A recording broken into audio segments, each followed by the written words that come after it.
Maria Sharapova, no wrecking ball here. She is the biggest earning female athlete in the entire world. 23 million in endorsements. But you didn't make that. So does it bother you that she took home so much more? She's not even the best tennis player. She's ranked 4th. She makes the most money because she's a good-looking blonde. How unfair is that? And yet, I don't hear people complaining. People accept that. They accept that movie stars and singers make millions, too. Do you mind that they make millions of dollars? No, this hasn't really occurred to me that I mind. I just like watching them. They have a talent and they use it and they get paid for it. Does it bother you that Tiger Woods made $78 million last year? It doesn't bother me. If he can make it, he needs to make it. But what about business executives? Does it bother you that some CEOs make millions when their workers don't? Yes, I think everybody should be treated as equal, and they should make enough money so that they can be stable and comfortable.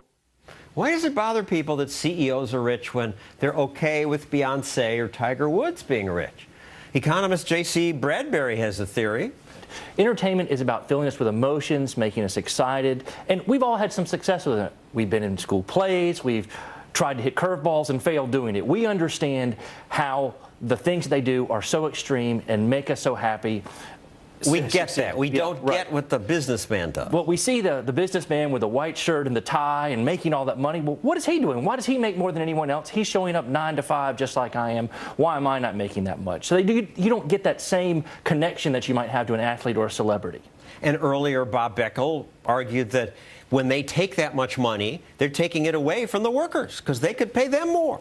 Well, that's what I call you used a pie example earlier, but a piñata view of the economy. We tend to think a piñata bust, candy goes out, and then one kid gets all the candy, then, oh, we need to take it up and give it out to everyone else. The reality is that when we try and take that and give it away to other people, we're changing the incentives. People in the economy are making money because they're doing something productive.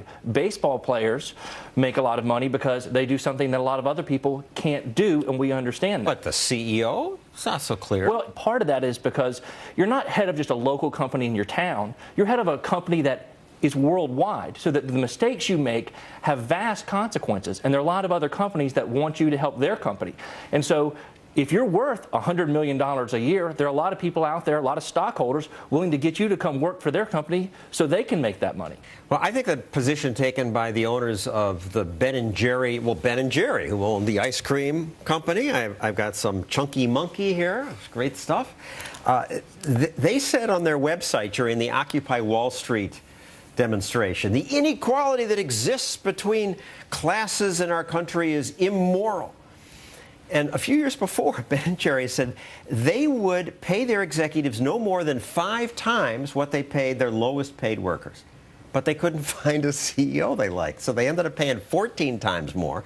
He didn't work out. They had to hire somebody else and pay him even more. So these leftists, I say, are as clueless and their ideas melt. Is this a bad example? Bad metaphor? Understanding that certain policies we adopt, good intentions aren't enough. We have to understand that we change how people behave. When people decide, well, I don't have to do something productive to succeed, I can take from other people, they're going to adopt methods for doing that instead of going and trying to do productive things, and that's something we need to avoid. Well, we're not avoiding it in America, and I do think it's hilarious, your point, that people love the sports heroes, the actresses, actors. Robert Downey Jr., $75 million he made, according to Forbes. Beyonce, $53 million. Jennifer Lawrence, $26 million. The athletes, Tiger, it's interesting, golf, tennis, basketball, football, golf, soccer, it's well distributed. Making millions and millions of dollars, and people love them. Right, and even when there is some outrage about these athletes' salaries, I think it's funny that they don't realize that by capping their salaries, you're just ensuring that the billionaire owners are getting more money. It's not the money going away, and it's focusing on this misunderstanding of where this wealth comes from. Yeah, the NBA and the NFL have salary caps. Right, and it's interesting if you want to look at how balanced the play is, because that's what they always talk about, competitive balance. It's not like a real free market, because you want, for entertainment value, to have everybody relatively even. I don't care if Apple makes the best telephone. Right, and it's interesting that baseball is far more competitive than it used to be and has no salary cap. It's actually more competitive than the NBA. It's a little bit less competitive than football, but in football you don't have, in baseball you don't have maybe a dynasty like the Patriots or the Denver Broncos or the Dallas Cowboys, Pittsburgh Steelers.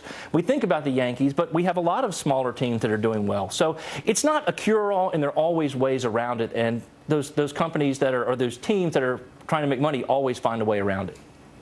Thank you, J.C. Bradbury. Coming up, what is fair, and why are we just talking about money? Is it fair that he's good looking? Is it fair that he was 6'4"? Didn't seem fair to me that I was the shortest kid in middle school, so I got picked on. Should government intervene? Actually, when it comes to inequality, government intervention is part of the problem because government subsidizes rich people now. People like movie stars in Malibu. That's next.